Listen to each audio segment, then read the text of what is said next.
ফারিজের চশমা কেন পরে আছি বলছি, তার আগে একটা ঘটনা বলি।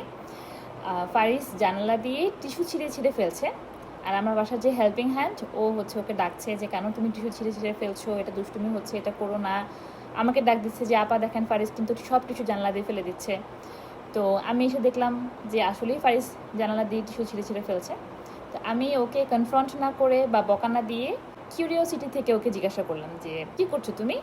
তখন ও খুব এক্সাইটেড হয়ে আমার দিকে বড় বড় চোখ করে তাকিয়ে বললো যে মা আমি ঘুড়ি ওড়াচ্ছি। তো তখন আমি বুঝতে পারলাম যে ও ইম্যাজিন করছে যে টিস্যুর টুকরোগুলো হচ্ছে ঘুড়ি, ও ওর কল্পনার জগতে ঘুড়ি ওড়াচ্ছে। তো আমাদের বড়দের সমস্যা হচ্ছে আমরা সবসময় বড়দের একটা লেন্স পরে থাকি, বড়দের চোখ দিয়ে বাচ্চাদেরকে দেখি, কিন্তু শিশুরা যে ওদের কল্পনার জগতে আলাদা করে নিজেদেরকে দেখে, আলাদা একটা দুনিয়া ওরা কল্পনা করে, এই জিনিসগুলো আমরা ওদের লেন্স দিয়ে দেখতে পাই না।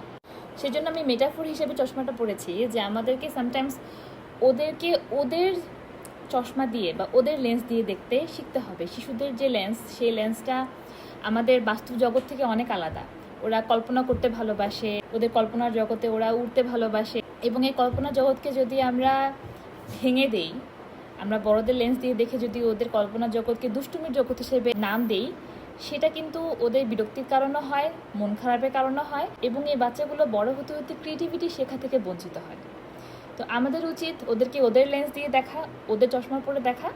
শিশুরা কিন্তু আমাদের জগৎ বোঝার কথা না, আমাদের উল্টো ওদের জগৎটা বুঝতে হবে, ওদের জগৎটা বুঝে ওদের মতন করে ওদেরকে দেখতে হবে যে সবসময় ওরা দুষ্টামি করে না। যখন ওরা কল্পনার জগতে থাকে, ওদের সাথে যদি আমরাও সেখানে যোগ দিতে পারি, আপনার নিজেরও ভালো লাগবে। আমরাও অকারণে ওদেরকে কোনো কিছু করতে না করি না, নিষেধ করি না। আমরা বুঝতে পারি, বুঝতে চেষ্টা করি যে কেন শিশু এই কাজটা করছে, আদৌ কি ওদের মনের ভিতর দুষ্টুমি আছে নাকি সেটা একটা কল্পনার জগৎ।